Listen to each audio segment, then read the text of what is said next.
The biggest mistake a person wearing a badge can make is assuming they already know who deserves respect. The sun had barely climbed above the skyline when the Brookhaven Police Department came alive with its usual rhythm of patrol cars rolling into the lot, radios crackling through open windows, and officers exchanging the kind of easy confidence that came from believing nothing about the day ahead could surprise them. Inside the station, fluorescent lights hummed above polished floors while framed commendations lined the walls, telling stories of courage, sacrifice, and service.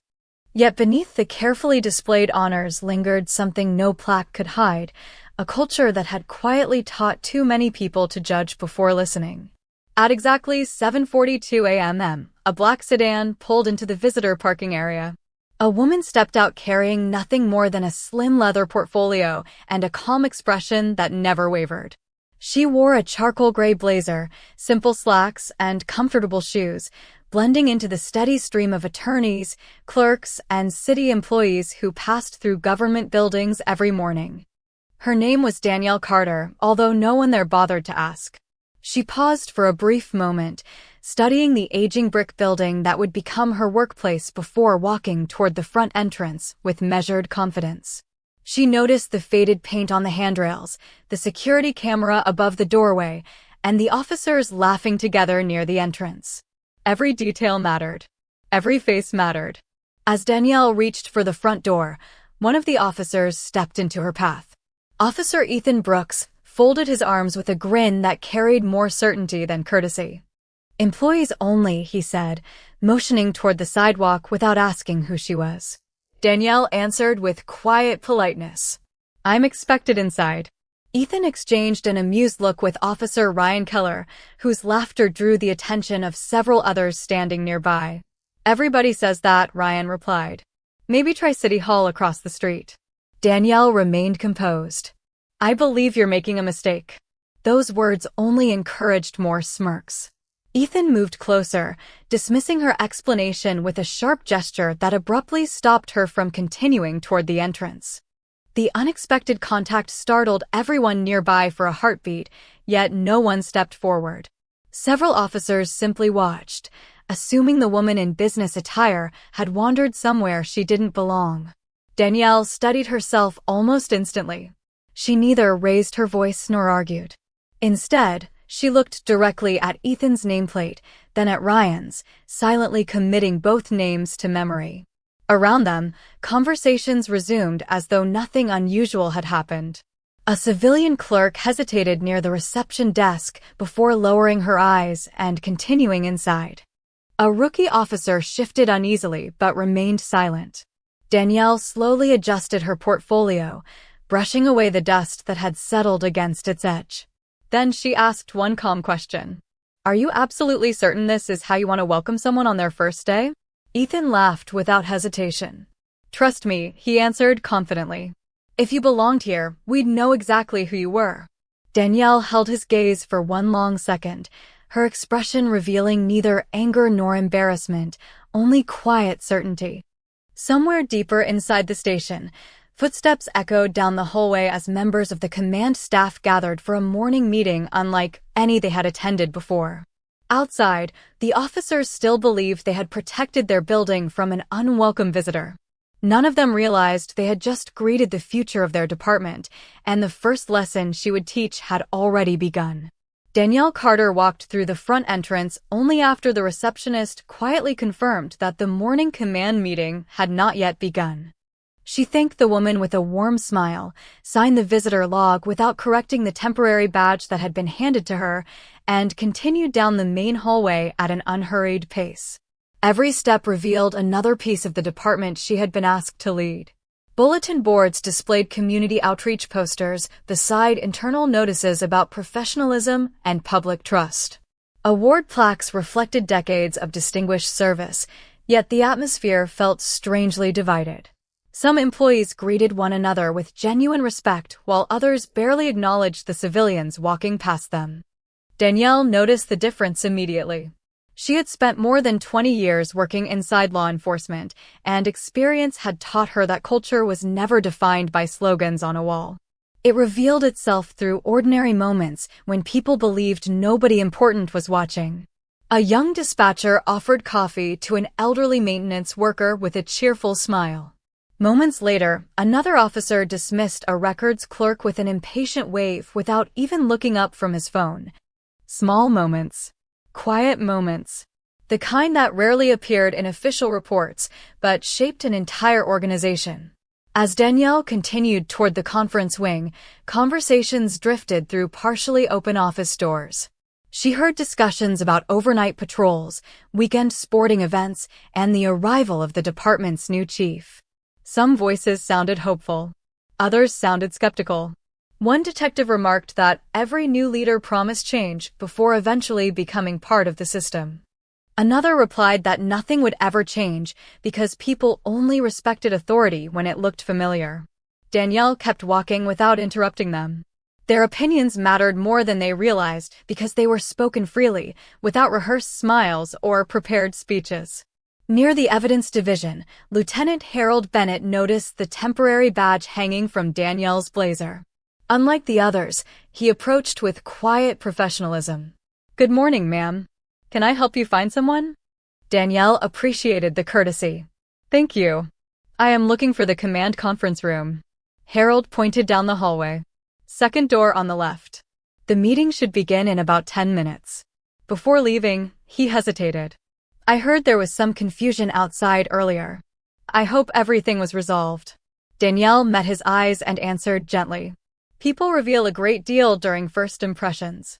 Harold nodded slowly, sensing there was more behind her words than she intended to share. As she continued, Danielle paused beside a framed photograph of every police chief who had served Brookhaven over the past 50 years. Nearly every portrait reflected the same familiar image of leadership. She studied the empty space where the newest photograph would eventually hang. There was no satisfaction in imagining her own picture there. Leadership, she believed, was never about occupying a frame on the wall. It was about changing what happened beneath it every single day. From farther down the corridor came the unmistakable sound of laughter. Ethan Brooks and Ryan Keller were still joking with several colleagues, completely unaware that the woman they had dismissed minutes earlier was now walking only a few yards away. They spoke confidently about the incoming chief, speculating about military backgrounds, decorated careers, and commanding personalities. One officer joked that the new boss would probably arrive surrounded by assistants and city officials. Danielle quietly stepped past the intersection before any of them looked in her direction. None of them recognized the simple woman carrying a leather portfolio. None of them imagined that the person about to enter the conference room had already formed her first and perhaps most important impression of the department they proudly called home. The conference room slowly filled with captains, lieutenants, supervisors, and city administrators, each carrying folders, tablets, or steaming cups of coffee while quiet conversations echoed beneath the polished wooden ceiling. The mood was unusually optimistic because everyone believed this morning marked the beginning of a new chapter for Brookhaven. Rumors about the incoming chief had circulated for weeks. Some expected a decorated military commander. Others imagined a veteran administrator from a much larger city. Nobody seemed prepared for the possibility that real leadership could arrive without ceremony. Danielle Carter quietly entered through a side door and selected a chair near the center of the long conference table without introducing herself. Several people glanced at her visitor badge before returning to their conversations, assuming she was another representative from City Hall. Danielle did not correct anyone. She simply opened her leather portfolio and reviewed a handful of neatly organized notes. The first page contained statistics about officer retention, community confidence, citizen complaints, and internal disciplinary reviews. The second page remained almost completely blank except for a single handwritten sentence. Culture is revealed before it is corrected. Those words had guided every leadership decision she had ever made. Years earlier, during her first assignment as an investigator, an experienced mentor had told her that policies could change overnight, but character only appeared when people believed there would be no consequences. Danielle had never forgotten that lesson. It was why she arrived quietly instead of announcing herself with an escort or official introduction. She wanted to witness ordinary behavior before authority changed the atmosphere. Outside the conference room, Ethan Brooks and Ryan Keller continued speaking with several officers while waiting for the meeting to begin. Ethan laughed confidently as he adjusted his uniform. "Whoever the new chief is, I hope they understand how things actually work around here." Ryan nodded in agreement. "Exactly. We do not need another outsider trying to fix people who already know their jobs." Their confidence remained untouched because they believed the morning had unfolded exactly as they expected. They had no reason to question the brief encounter at the entrance. After all, they assumed the woman had simply been another visitor who misunderstood the building. A few feet away, Lieutenant Harold Bennett overheard part of the conversation without responding. Instead, he looked toward the conference room door, remembering Danielle's calm expression and carefully chosen words. Something about that encounter continued to trouble him. Decades in law enforcement had taught Harold to trust quiet instincts more than loud opinions. Inside the room, Danielle observed each person who entered. Some greeted administrative assistants by name. Others walked past them without acknowledgement.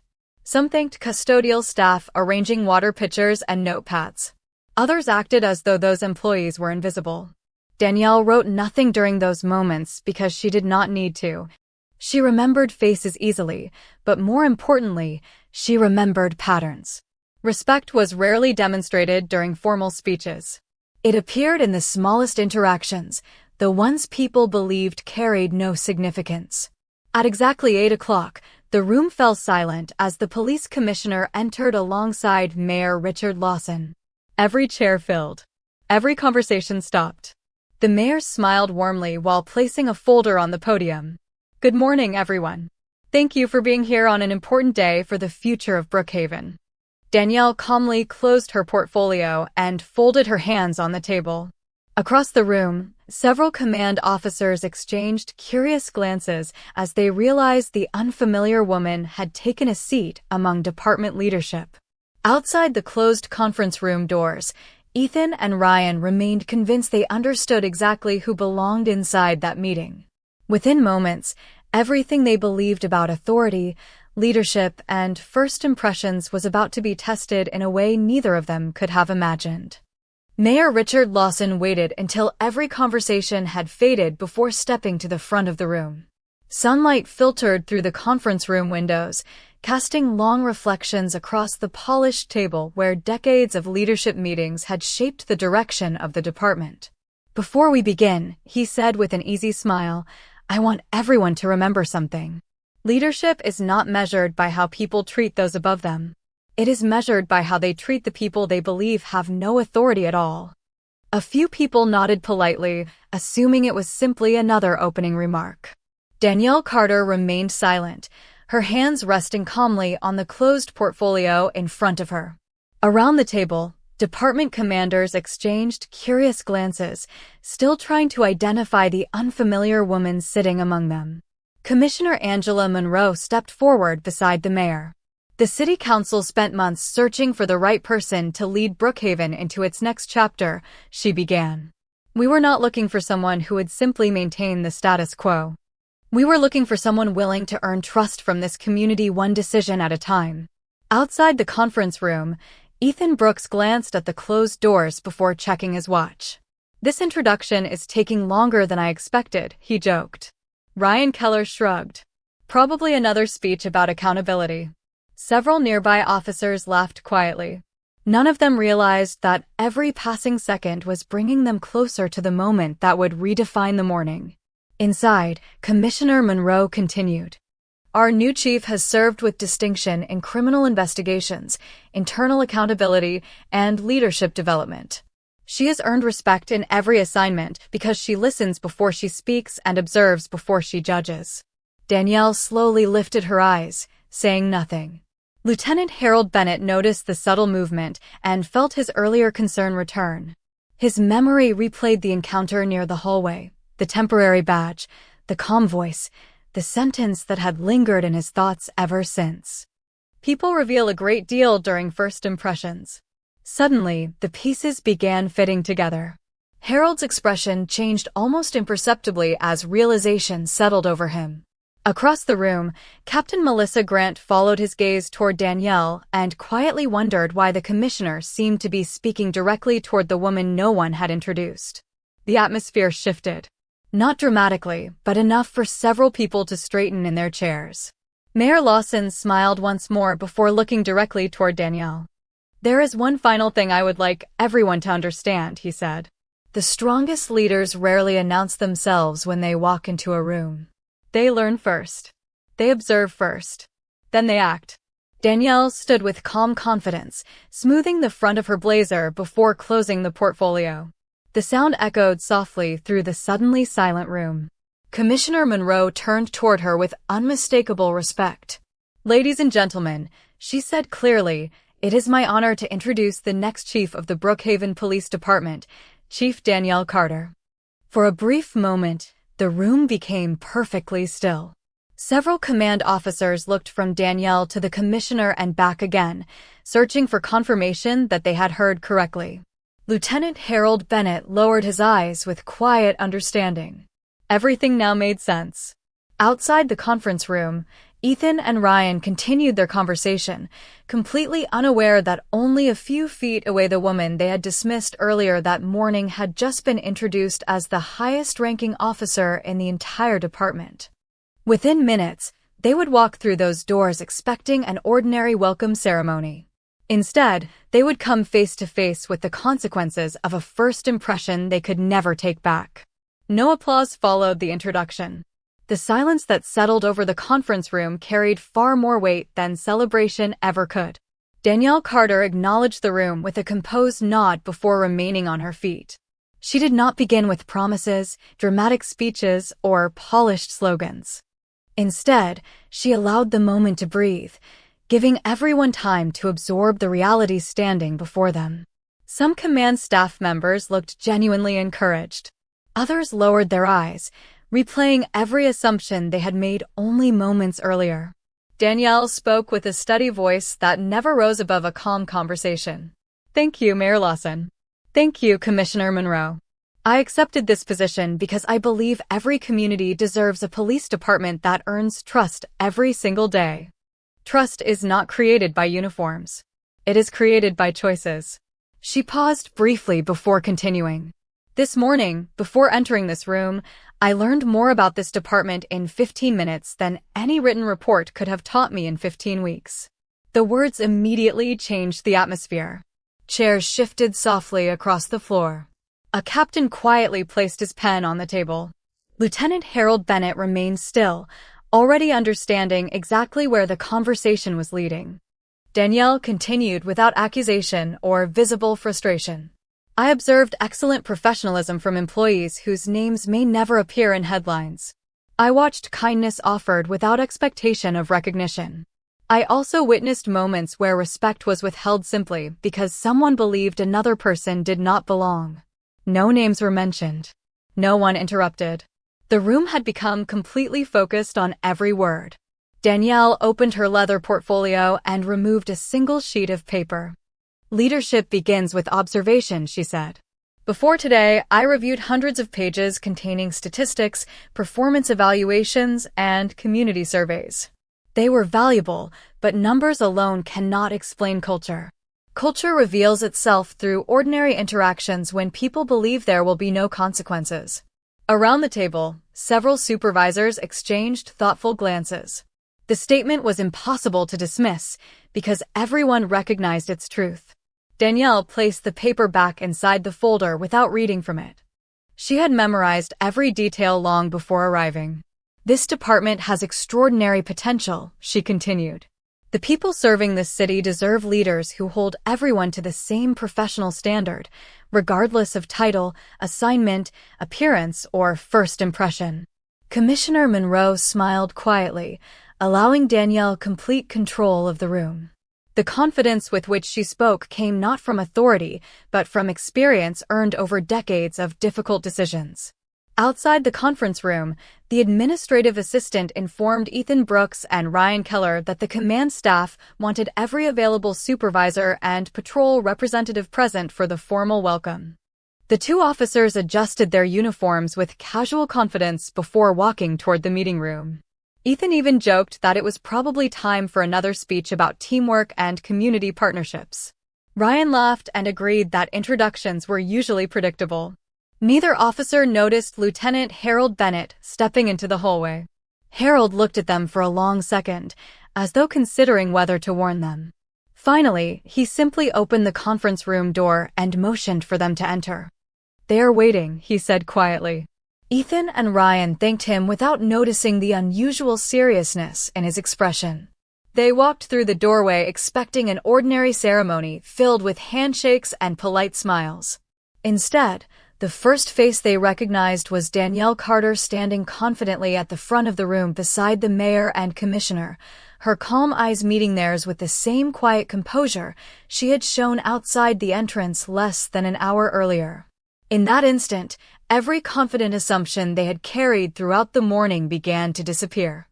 The room remained perfectly still as Ethan Brooks and Ryan Keller stepped across the threshold.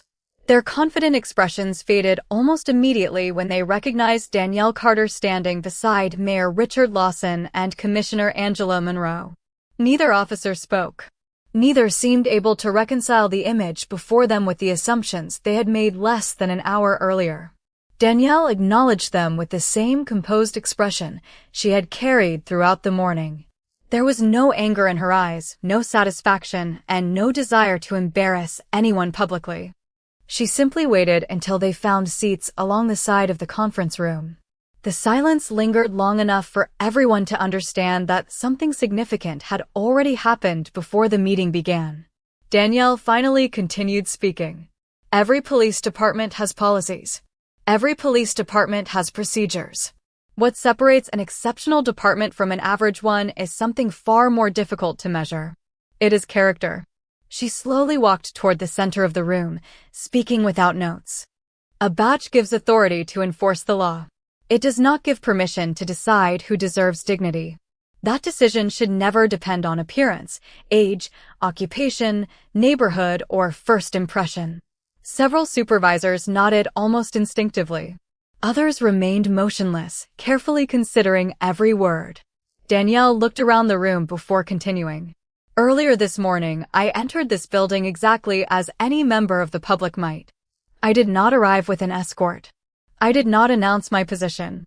I wanted my first experience here to be completely ordinary." She allowed those words to settle before adding, "What I experienced was honest. That honesty is valuable because it shows us where improvement begins." No names were mentioned. No accusations were made. Even so, everyone understood the meaning behind her statement. Ethan lowered his eyes toward the conference table while Ryan stared quietly at the floor. Neither attempted to interrupt. Danielle turned toward a large monitor mounted along the conference room wall. "Before accepting this position, I promised the mayor and commissioner that I would lead with facts rather than assumptions. Facts protect good officers. Facts also hold every employee accountable, including leadership." She pressed a small remote resting beside her portfolio. The display illuminated with a live security map of the police headquarters.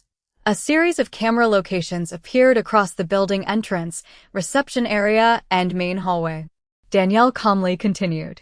"Modern policing depends on transparency. That is why this building records interactions at every public entrance." The room became noticeably quieter. Lieutenant Harold Bennett folded his hands together, already anticipating what would happen next. Danielle did not immediately play any footage. Instead, she looked across the room once more. "Today is not about punishment. Today is about truth. The community expects us to evaluate evidence before reaching conclusions. We owe each other the very same standard inside this department." Her words carried no hostility, only conviction. The monitor remained paused on the security interface while anticipation quietly spread through the room. Ethan felt the weight of every passing second. Ryan swallowed nervously without lifting his eyes. Around them, command staff waited in complete silence, realizing that the next few moments would not simply introduce a new chief. They would reveal whether Brookhaven was truly prepared to become the department it claimed to be. Danielle waited another moment before pressing the remote in her hand. The monitor changed from the building map to a silent security recording captured only an hour earlier. There was no dramatic soundtrack, no edited angles, and no missing pieces. The footage simply showed the front entrance exactly as it had happened. Employees walked in carrying coffee cups. A delivery driver unloaded supplies. Then Danielle appeared, dressed in the same charcoal gray blazer, carrying the same leather portfolio, approaching the entrance with quiet confidence. The room watched without speaking. The recording showed Officer Ethan Brooks stepping into her path. Ryan Keller joined him seconds later. Although there was no audio, their body language told the story clearly enough. Danielle remained calm. She attempted to explain something. The officers dismissed her without taking time to ask who she was or why she had come. One dismissive gesture interrupted her attempt to continue toward the entrance, while several nearby employees watched without intervening. The video ended only seconds later, but its message lingered throughout the room. Danielle switched off the monitor and allowed the silence to settle naturally. Nobody rushed to explain what they had seen. Nobody questioned whether the recording had been altered. It showed only facts, and facts rarely needed decoration. Danielle rested the remote on the conference table before speaking again. "I am grateful this footage exists," she said calmly. "Not because it embarrasses anyone, but because it protects the truth. Every officer in this department deserves to be judged by evidence rather than assumptions. That principle must apply equally to every member of this organization and to every person who walks through our doors." Ethan slowly raised his eyes, his confidence replaced by visible reflection. Ryan sat motionless beside him, realizing that what had seemed like an ordinary encounter had become an unmistakable lesson about professional judgment. Danielle did not single either man out with harsh words. Instead, she addressed the entire room. Many people believe bias announces itself through loud statements or obvious misconduct. More often, it appears through ordinary decisions made in ordinary moments. It appears when questions are replaced with conclusions. It appears when courtesy depends on appearances instead of character. Several command staff members quietly nodded. Others shifted uncomfortably, recognizing that the lesson extended far beyond two officers. Danielle continued in the same steady tone. "This department serves every neighborhood in Brookhaven. Every resident who enters this building should leave believing they were treated fairly, whether they are a judge, a teacher, a mechanic, a student, a visitor, or someone asking for help for the first time. Professionalism cannot depend on knowing a person's title. It begins long before introductions are made." Commissioner Angela Monroe looked around the room and saw expressions that had changed completely since the meeting began. The confidence that once filled the room had been replaced by thoughtful self-examination. Lieutenant Harold Bennett quietly folded his notebook closed, realizing this was the most important leadership lesson he had witnessed in decades of service. Danielle finally looked toward Ethan and Ryan, not with resentment, but with quiet resolve. "This morning cannot be changed," she said. "What matters now is what each of us chooses to learn from it. A mistake becomes failure only when someone refuses to grow beyond it." No one applauded. No one needed to. The room had reached a different kind of understanding, one built not on fear of authority, but on the realization that genuine leadership had already begun long before anyone knew the name of the woman standing at the front of the room.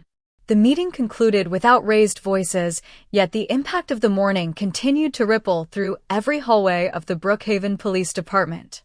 As command staff slowly left the conference room, conversations that had once been filled with certainty were replaced by quiet reflection.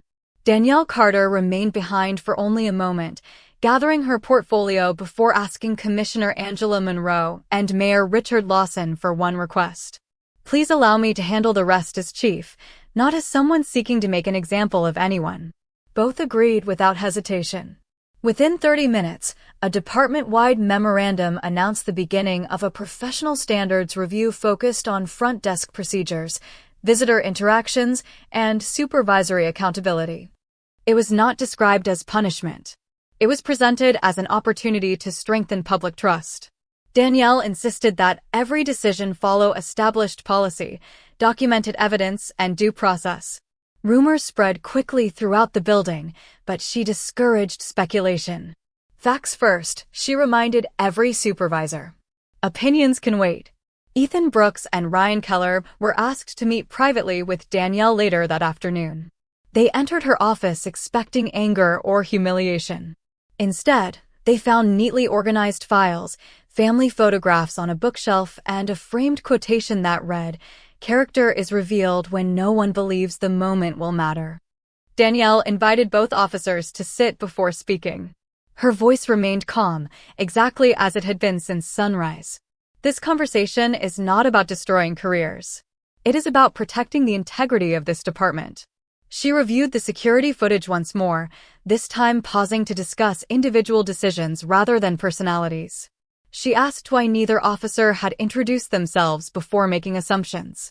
She asked why no one had taken a moment to ask a simple question. She listened carefully to every answer without interruption. For the first time that day, Ethan admitted that he had judged the situation too quickly. Ryan quietly acknowledged that he had followed another officer's lead instead of exercising his own professional judgment. Neither excuse changed the facts, but both demonstrated something Danielle valued deeply: honesty. Following department policy, Danielle issued administrative actions consistent with established standards, including temporary reassignment, mandatory professional development, and a formal review of the incident by the Professional Standards Division. She made one point absolutely clear. Accountability is not revenge. Accountability is how public trust survives. Word of her decision spread through the department by evening. Some employees expected immediate dismissals. Others expected the incident to disappear quietly because it involved fellow officers. Instead, they witnessed something different. Every step followed written policy. Every decision was documented. Every employee received the same message. No one would receive harsher treatment because of public pressure, and no one would receive lighter treatment because of a badge. Lieutenant Harold Bennett later remarked that it was the fairest disciplinary meeting he had witnessed in more than 3 decades of service. Danielle finished the day by walking through every division of the department, introducing herself personally to dispatchers, evidence technicians, civilian staff, patrol officers, and custodial employees alike. She thanked each person for the work they performed, learning names instead of titles whenever possible. By sunset, something subtle had already begun to change inside the building. Conversations became more thoughtful. Greetings became more genuine. Doors that usually remained closed stood open a little longer. The lesson that began at the front entrance had traveled through the entire department without a single angry speech. People finally understood that the strongest form of authority was never demonstrated by the power to command others. It was demonstrated by the discipline to treat every person with equal dignity before knowing anything about who they were. Several weeks passed, and the atmosphere inside the Brookhaven Police Department no longer felt quite the same. The transformation was not loud, and it certainly was not perfect, but it was visible in the smallest moments that most people would have overlooked. Officers greeted visitors before asking questions. Civilian employees were included in conversations instead of being hurried past. Supervisors spent more time walking through the building than sitting behind closed office doors. Danielle Carter believed lasting change never arrived through speeches alone. It arrived through habits repeated every single day until respect became routine instead of exceptional. Ethan Brooks and Ryan Keller completed every requirement assigned during the Professional Standards Review without complaint.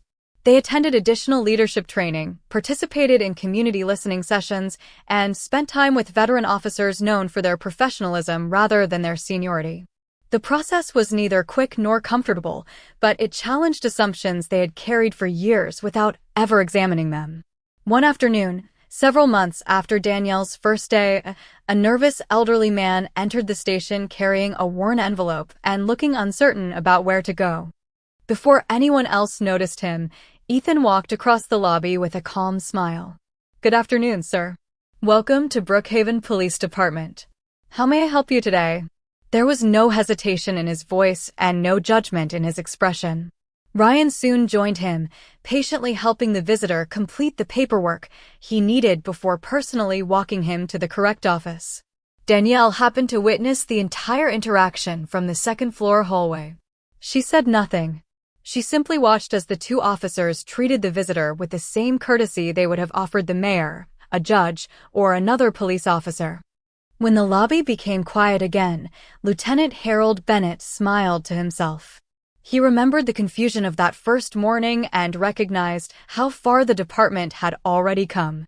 Later that evening, Danielle stood outside the headquarters as the American flag moved gently in the breeze above the entrance.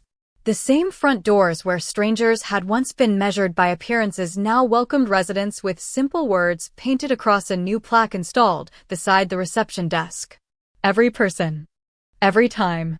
With respect. It was not a slogan created for public relations.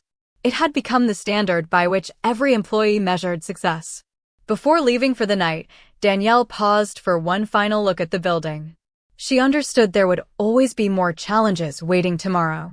Leadership was never a destination. It was a decision renewed every morning. As she walked toward her car, she remembered the quiet question she had asked on her first day. Are you absolutely certain this is how you want to welcome someone on their first day? The answer had changed an entire department, not because one person held the highest rank, but because one difficult moment became an opportunity to choose character over pride. Long after reports were filed and meetings were forgotten, that lesson continued to echo through every hallway of Brookhaven. A uniform could represent authority. A title could command attention. But neither could ever replace the simple act of treating another human being with dignity before knowing anything about their story. Because in the end, the strongest leaders never demanded respect first. They gave it first, and that was the kind of justice people remembered long after the badges, the offices, and the names had faded into history.